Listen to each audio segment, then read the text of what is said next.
Hello, ladies and gentlemen. I am the host of Independent Thought. My name is Desmond Price. No matter where you are in the world, I want to thank you for giving me a few minutes of your day to hear my thoughts. As always, we have a great show for you today. Now, here are our topics.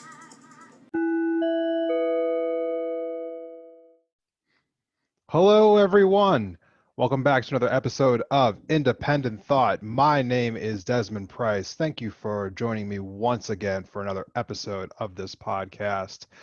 For those who have not already, please follow me on Instagram. That is the best place to keep up with this podcast. I post things to my story daily, so it is the best place to keep up with Independent Thought. So for today's episode, I will be having my main segment and then a guest segment as per normal. However, my main segment today, I think, is going to be broken up into a couple different places here. It occurred to me that while I was preparing for this episode, that the topic that I wanted to discuss might be a little bit too long for one episode. So what I'm going to do is sort of break up this conversation into two. And so if you are already subscribed to my podcast, don't worry. But if you are not, go ahead and subscribe now because part two of this episode will be coming out in a bonus episode that you will see if you are subscribed. So definitely subscribe to my podcast now so that you can get the second part of this episode. With that being said, let's dive right into the episode. So, we are officially now in a Biden administration. And as someone who has a political podcast, I had to think to myself, is it that I want to cover? Now, I know that during a time of a Democratic president, the media is a lot more lenient with their coverage of said president. So it might take a couple weeks for something truly worthy of talking about to pop up. Now, I know that there are a bunch of things happening in the news right now. Biden raising the minimum wage of federal employees and pushing for DACA to be reinstated, joining the Paris Climate Accords once again, getting re-involved with the WHO, implementing a mask mandate. There's a bunch of things that Biden is doing right now that could be worth covering.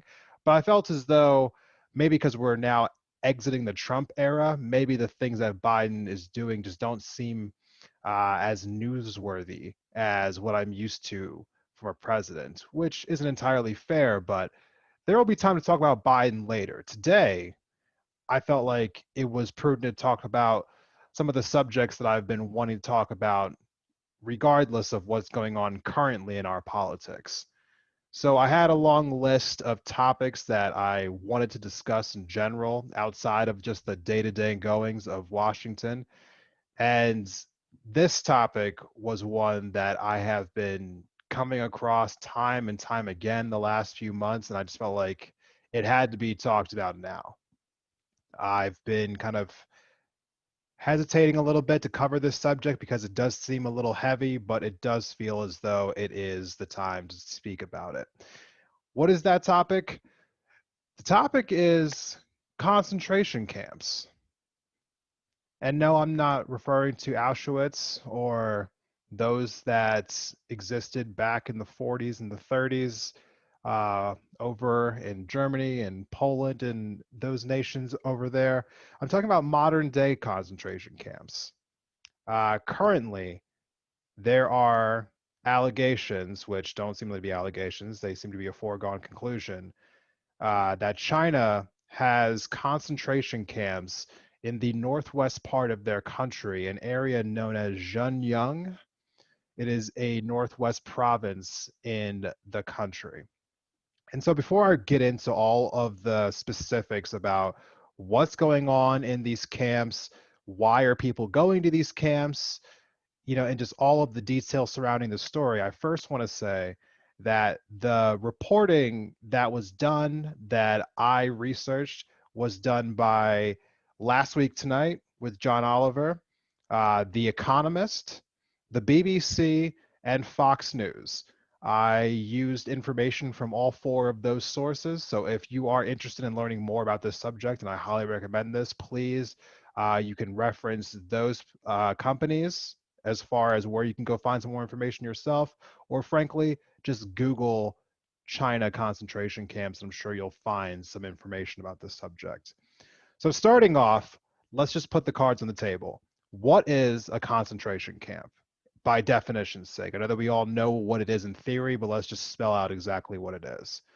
It is a place where large numbers of people, especially political prisoners or members of persecuted minorities, are deliberately imprisoned in a relatively small area when in inadequate facilities, sometimes to provide forced labor or to await mass execution. Now, I'm glad that I looked up that definition myself because I had always just thought of concentration camps as being just places where they just mass killed people.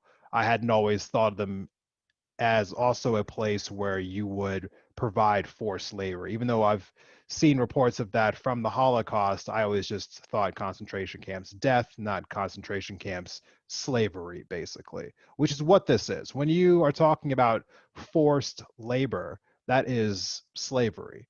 The people in question are referred to as the Uyghurs. The Uyghur people have inhabited this area of China known as Xinjiang for over 1,000 years. Now, the Chinese government has always had a disdain for the Muslim people. Um, there have been reports that high level members of the Chinese Communist Party think of Islam itself as a mental illness and say that Muslims are a cancer on their country. Now, we've heard some nasty rhetoric about people before, so this isn't exactly, new to hear that there are some out there who view Islam in such a disdain way, but it is really troubling when officials in a government, let's just be fair, China is now the second most powerful nation in the world, that they are openly being, just not only against a major religion in the country, but we're about to see the lengths that they're willing to go to apparently eradicate this religion out of their country. Um, so while there has always been this feeling around the Uyghur people, who are in fact Muslims, most of them, it wasn't until after 9/11 that the Chinese Communist Party used what happened in America, as a precursor in their own country to add restrictions on the people that were Uyghurs living in Northwest China. And because of this, hostilities kind of like ballooned in that area, culminating with attacks by terrorists, by domestic terrorists in that country over the course of a couple different years. Now, this led to their current president, Xi Jinping, creating legislation that they referred to as strike hard against violent terrorism. And they used this legislation to turn Xinjiang into what is now a virtual police state. And so when we hear about things like police states, you'll think about 1984. You'll think about what, well, basically Fox News is always saying that the Democrats want to turn America into.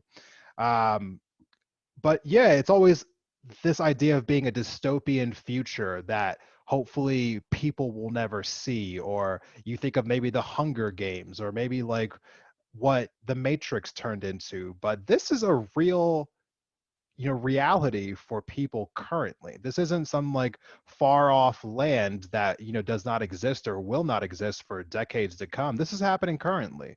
As of today, there are people living in a police state in Northwest China because of how they worship and how they look and how they were raised. In these Uyghur neighborhoods, the Chinese Communist Party has put surveillance cameras in front of every house to track who comes and who goes, because they want to know exactly who is interacting with everyone who is a Uyghur and how they are possibly gathering or not gathering.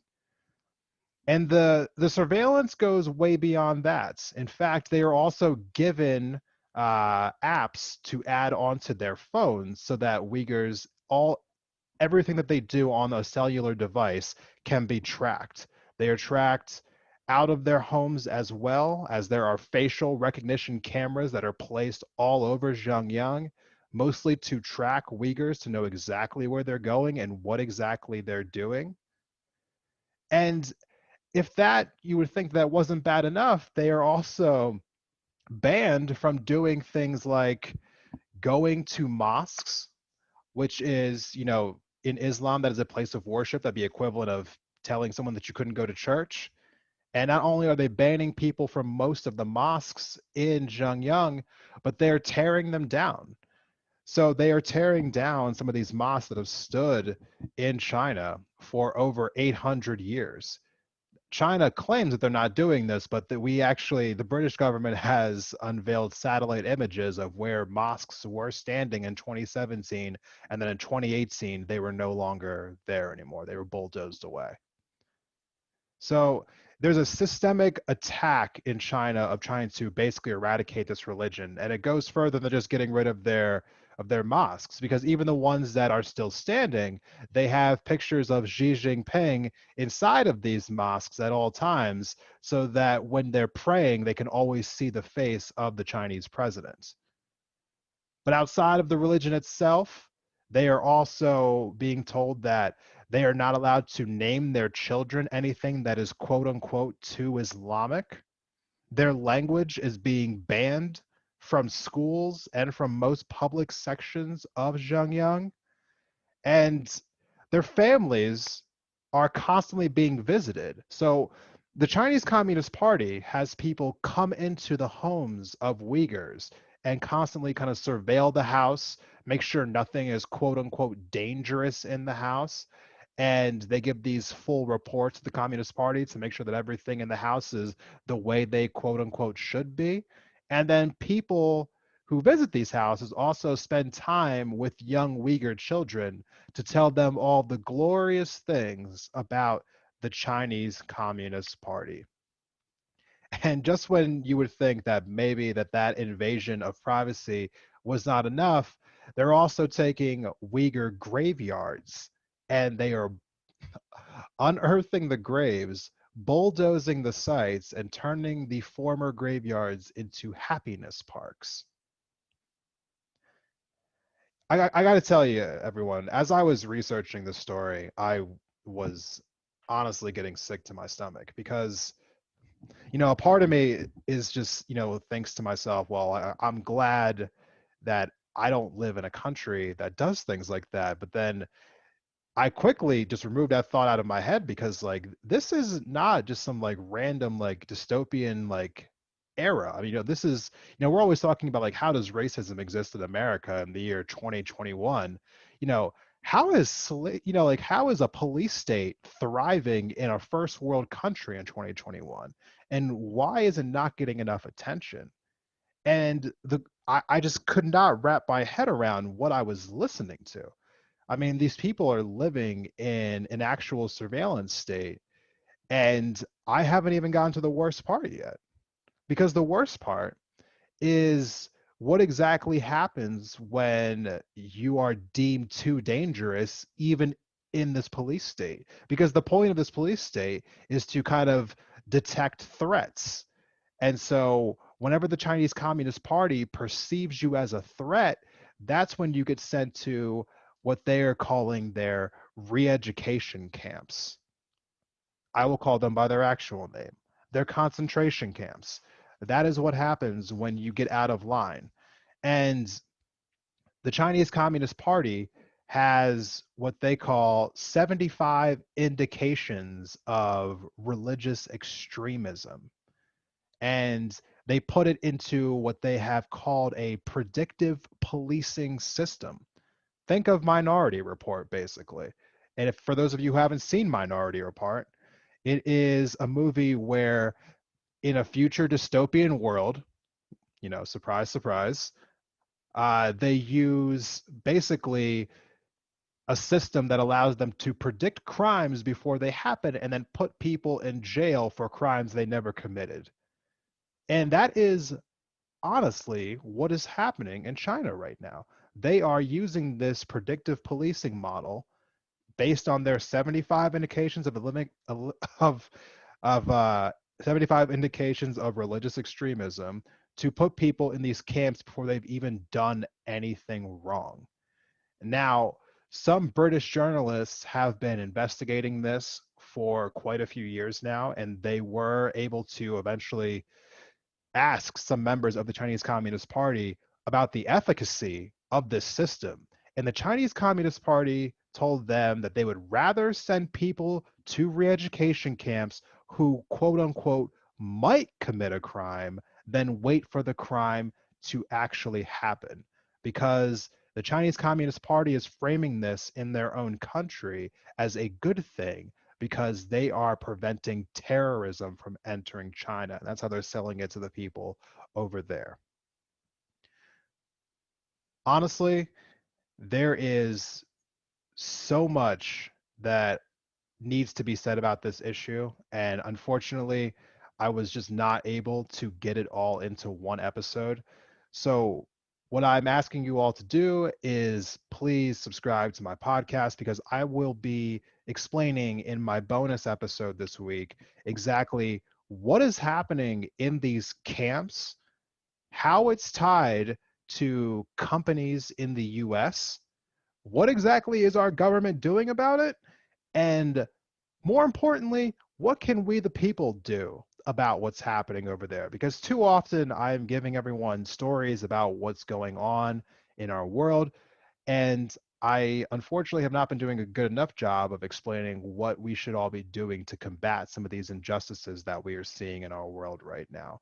So, for those of you who still have not, please subscribe to the podcast. I will be breaking down the second part of this coverage in my bonus episode, which will be released in a few days, and you will see it if you are subscribed to the podcast. With that being said, we are going to take a quick break. When we come back, I will be joined by my guest for this week. Stay tuned.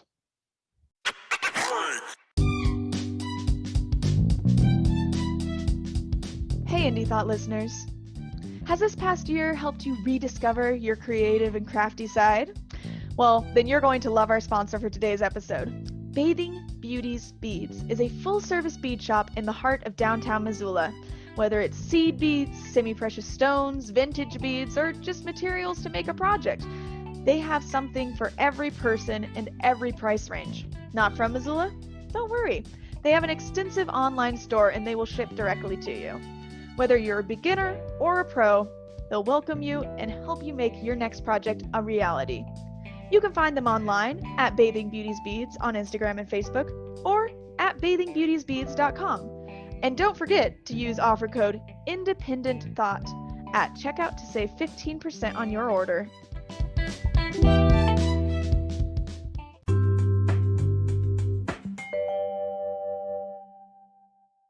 Welcome back from the break, everyone. Thank you for tuning in to Independent Thought. My guest today is Vladislav Frederick, and thank you so much for coming on to the show today, man. I really appreciate it. Hey, thank you so much for having me, Desmond. You're doing awesome work. Hey, thank you. I really appreciated that. I know that for the listeners out there, I reached out to this guy. I feel it's like a few months ago, just interested in your work that you've been doing. You were talking about how you've been doing canvassing for the Democratic Party. Is that correct? Yeah, absolutely. For a canvassing group that was Democrat but wasn't allowed to specifically, say they were behind any one campaign. Okay, tell us a little bit more about that work. Like, what exactly, does the life of a canvasser look like? Because I know it's things that we always hear about in the political world, but we don't really know what the day-to-day life is actually like, or what exactly it is that everyone does who's involved in that. Yeah, absolutely. I mean, it's a lot of grinding down on lists, lists of voters to reach out to. And the canvassing experience was certainly interesting this year given COVID.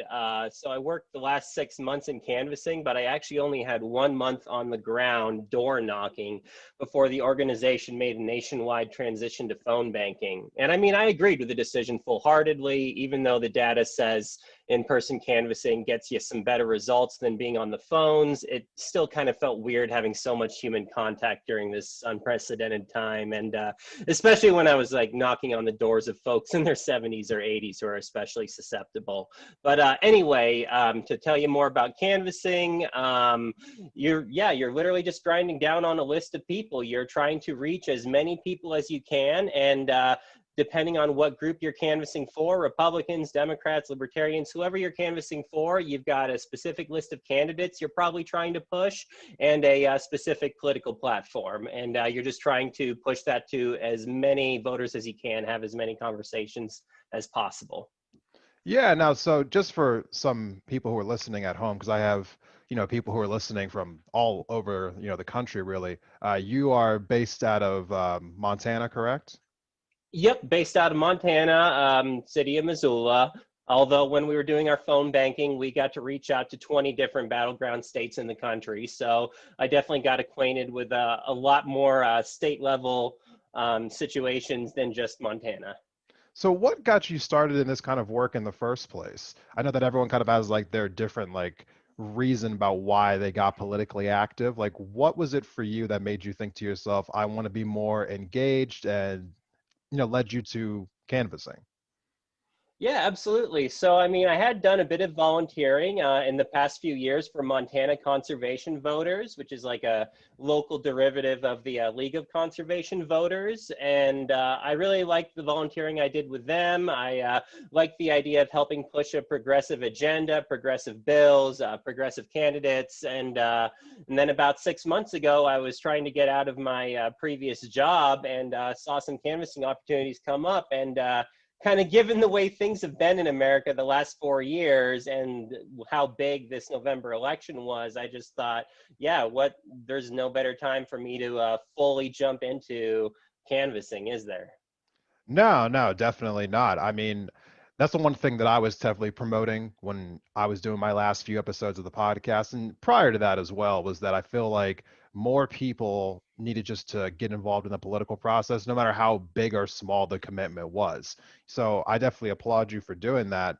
The question I have for you now is, in the midst of doing canvassing, what did you like about the process, and what were some of the things that you didn't like about the process? Absolutely. So I'm going to just start off with the positives here because there are positives and negatives to everything. It really does feel great when you speak with a genuinely undecided or ambivalent voter. And by the end of the conversation, they've either made a decision or expressed a greater willingness to invest in the political process. Honestly, most of my victories as a canvasser came when I was able to illustrate to such folk that local level politics will have an immediate effect on their lives. Particularly for people who are ambivalent, I think there's a lot of those folk out there. The federal level stuff can seem too conceptually broad for them to buy into, kind of like it's too overarching and polarized, and it's just so far from their immediate day-to-day struggle as to almost have no meaning. But when you tell them, hey, there's an upcoming bill that will make our buses run on Sundays and run later every day, you just have to vote yes. Suddenly there's that immediate impact. I mean, I've had to go without a car for a few years, and I've relied on public transportation throughout my life just to get to work and survive. So if I found out I could make it so I don't have to sink money on a taxi or stress finding out a ride if I work Sundays, that'd be huge. And that bill just happened. As a side note, here in Missoula, we just passed the bill to expand our mountain line so it works on Sundays and works a little bit later. So that was a great local victory for us. But maybe also there's a vote on a local gas tax increase, and the money from that will go to fixing some annoying potholes or improving the resources of our local schools for our kids. I mean, this is just to say, always there's something local or state level on the docket that you can find a personal reason to invest in, even when the federal level struggle seems maybe too bureaucratic and far off from your immediate life. So that's definitely like the positives that I found in canvassing and phone banking, when you can make a person care more. And I will just add also that door knocking as opposed to phones was definitely the easier avenue for this, for getting a decent response. You know, it's harder to swear at a human being standing right in front of you. That's a fact. I also, for those who don't know, I did a brief, bit of canvassing just this past election cycle, and it's amazing some of the, how bold certain people can be when they don't have to look at you face to face. Oh, that's a very kind way to put it, Desmond. Yeah, well, trying to keep it a little PG, but yeah, it was a very interesting thing. Me personally, I'm the kind of person where I don't really take too kindly to that. So I know that we were supposed to kind of like, talk to them a little bit more, even though some of them were being a little hostile. I wasn't raised like that. So whenever I would encounter hostile people, they would always encounter a hang up. So just don't really have time for that. But tell me a little bit more about what were some of the things that didn't work? I know that like just being in that space, just in any job in particular, there's always like, we're always thinking of ways like, oh, this process could be improved by X or it could be improved by Y. So what do you think could be done differently to improve that? Absolutely. So I've been thinking on this, and while I might kind of bring up some specifics, I feel like my answer is going to be a little bit more assessing or criticizing canvassing as a whole in this country, and how I kind of feel that political outreach has become very short-sighted for us.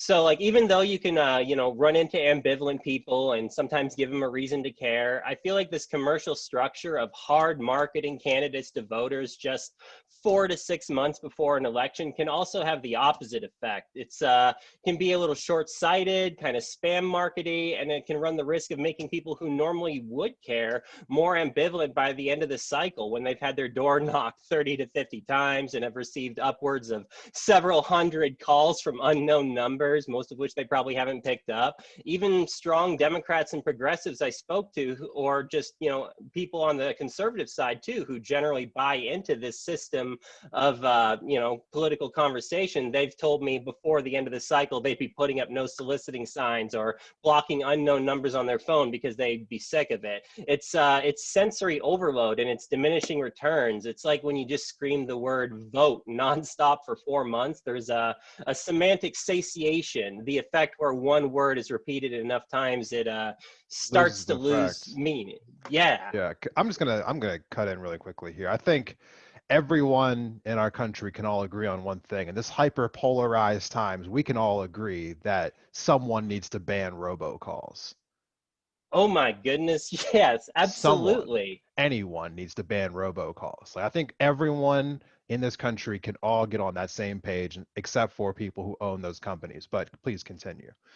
No, that I really love that, and I think that feeds exactly into kind of what I'm getting into, which is where our politics have become too surface level. I mean, we have elections every 2 years, yet all of the large PACs in this country, most of the candidates, tend to sink their budget into that narrow several-month window before the election actually happens. So yeah, our politics are inherently more surface level now. Even the in-person conversations with voters lose much of their deeper meaning when you and the voter both know you're working off a script, and at some point you're mandatorily going to plug one candidate and or put down another candidate in that conversation. And it becomes more of quick gratuity advertising as opposed to higher level engagement, bringing out some of our bad capitalist roots there, because those with the biggest budget will be making the most pokes at voters, and therefore that means they're most likely to succeed. And it's a weird rule that campaigns have now, that you don't even start advertising until you know you can advertise continuously from when you start until the election happens. Say you start advertising for a November election in June, but you don't have quite enough money, so you have to take a month off in November. All the data says that's bad because everyone will forget you in that 1 month off. You'll fall off the radar. And the reason the data is saying that is because we've trained this sort of Skinner box conditioning into our voters. Skinner box is the experiment where the rat's pushing a button to get a treat. right? So it's like we have to be pushing the voters button nonstop to get our treat, their vote, even though this has the dual effect of reminding them we exist and at the same time making them care less about our existence. And it's like, this is how both sides, Democrat or Republican, approach politics now, kind of grazing the surface. And I feel like there's at least one big mindset shift that would need to happen to address this.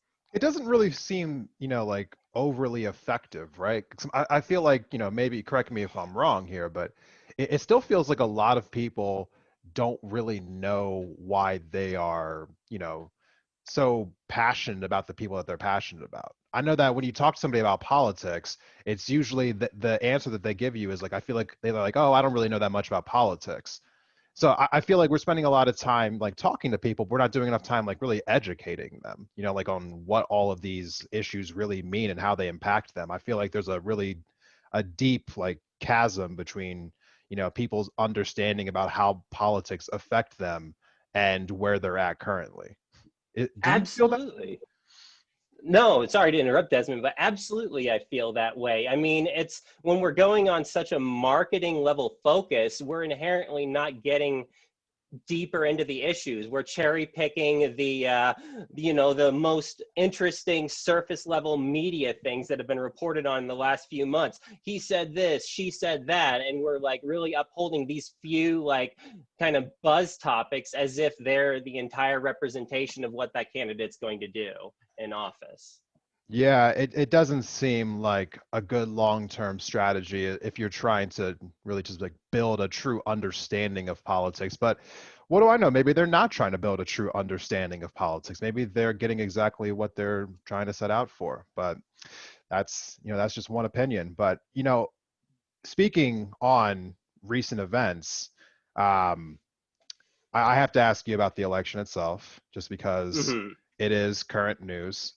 So how did you react? I know we all know what happened as far as the election's concerned. Joe Biden, defeated Donald Trump, but I'm very interested in how Donald Trump has been reacting since like the election ended, with his whole like basically refusing to admit that he lost. Uh, how does that like how do you see something like that? Do you think something like that is dangerous at all? Because I personally do, but I wanted to get somebody else's thoughts on it. This whole like stop the steal campaign that he's on currently.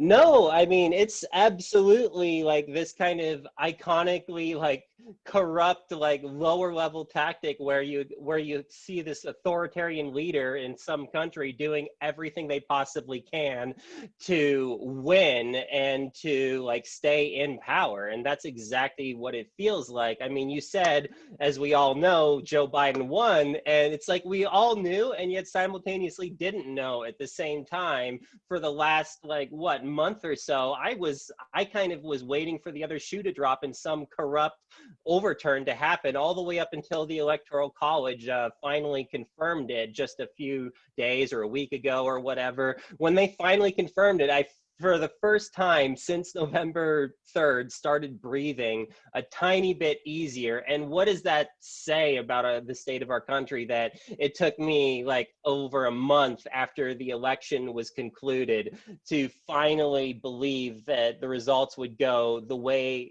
we knew they were supposed to go, the way the numbers promised they should go. Like it took us a full month before the law finally agreed with the facts of how many votes were counted on each side.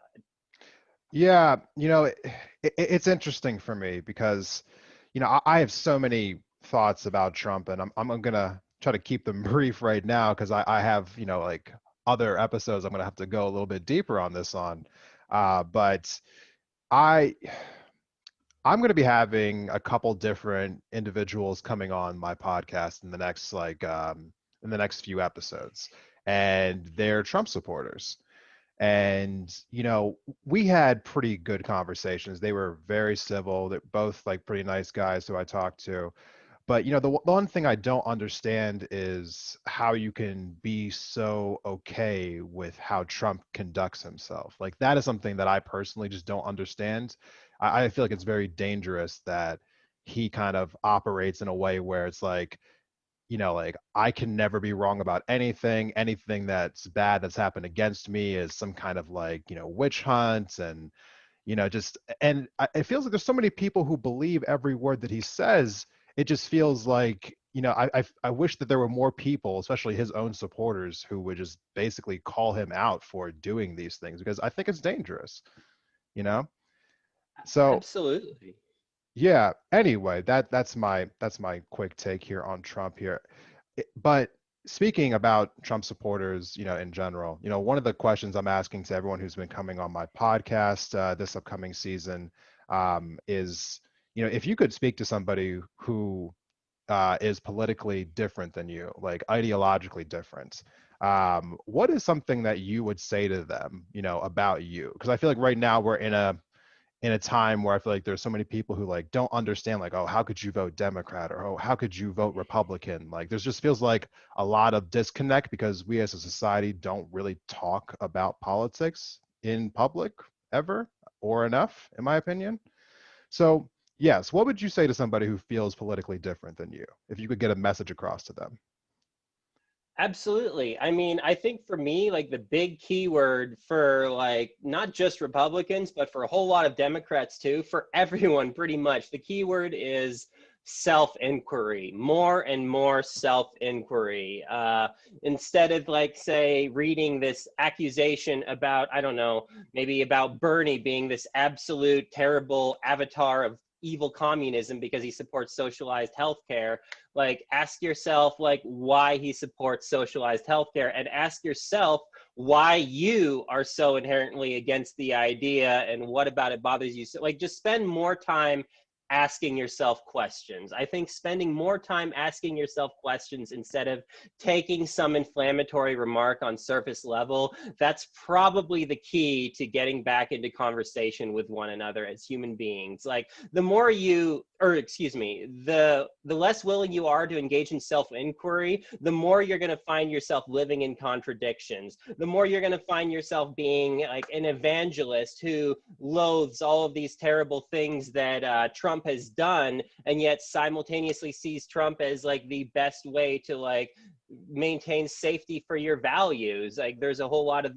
that particular voter pocket that exists. Like they simultaneously have to turn a blind eye to things he's done that are very much not evangelist, very much like against their faith, against their religion in every way, and yet also seeing him as the only thing that's going to save their religion from deterioration. And I could name any number of groups that are this way. It's not to pick on a religious group there, they're just who came first to mind. But if you aren't capable of engaging in more self-inquiry, then you're going to find yourself living in more and more contradictions.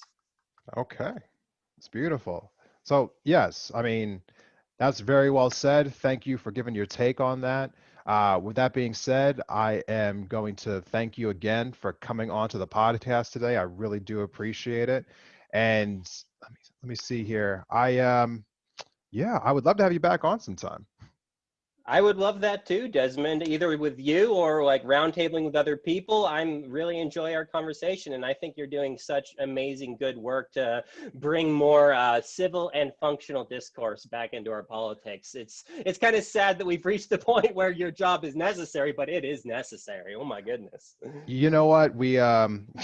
I'm just trying to respond to an obvious need. That's how I feel about it right now. But I do appreciate that. Thank you for coming on. And for everyone else, we're going to take a quick break, but we'll be right back with my final thoughts of the day.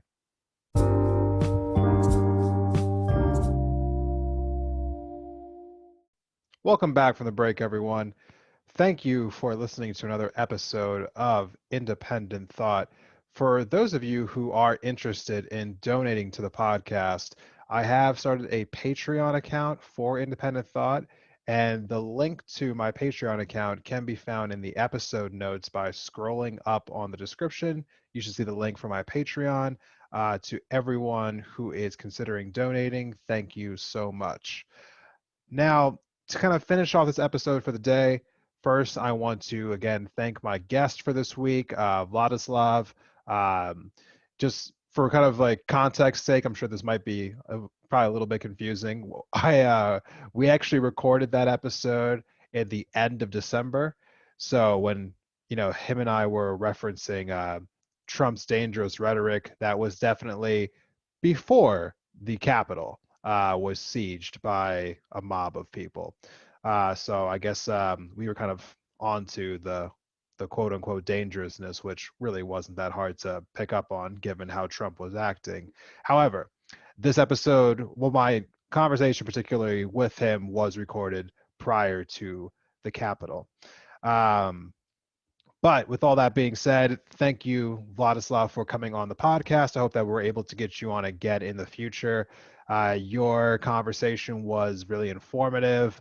I am always interested in hearing more about people who are politically engaged and their thoughts about how we can improve political engagement in this country. As I said during this episode and times previously, I think it is vastly important that everyone remains engaged politically. That doesn't have to be doing something as big as becoming a political canvasser, but I think doing something as small as just checking in with the news from time to time is a really important thing, especially in these times that are not quote unquote election years. Um, so, for everyone out there who is interested in being more politically active, being involved in organizations like that, I would actually point you to people like Vladislav. I will have his information also in the episode notes if you're interested in reaching out to him and talking about some of the work that he's done. And if you're interested in just doing work in your own communities, I would always say that a great place to start would be just to look at maybe your own like cities like websites. I have found several good resources on the website of the city of Missoula, so I recommend that for people who are living in this area. I know that at least 30 to 40% of my listeners are in the state of Montana. I thank all of you who are constantly listening to this podcast. Very much appreciated. Um, I was able to kind of have an extra conversation with Vladislav after our episode ended. I will be releasing some of that conversation on a bonus episode, not this week, but next week. So if you're subscribed, you will get that bonus content as well. And, just kind of wrap up this episode. I do once again apologize that I was not able to kind of fit the entire conversation about the concentration camps into one episode, but I have been trying to not have these episodes run too long. Um, but let me know what you think after you listen to this episode and the bonus episode. DM me on Instagram. Tell me, do you think that having it split into two episodes was a good idea? Should I have done it all in one episode? I want to hear from you, the people. And for everyone who answered my question on Instagram this week about topics that I should discuss in the future, I want you to know that I saw all of your ideas and I will be trying to incorporate them into episodes in the future. So thank you for taking the time to answer my questions on my story. For everyone else, please, if you have any ideas about conversations or topics of discussion or anything in general, or if you're interested in coming on the podcast or know someone who might be, reach out to me on Instagram, DM me. Let's have a conversation about how we can diversify this podcast. Thank you to everyone who is subscribed and who has listened to Independent Thought. I will see you all in the next episode. And don't forget to watch out for that bonus content coming later this week.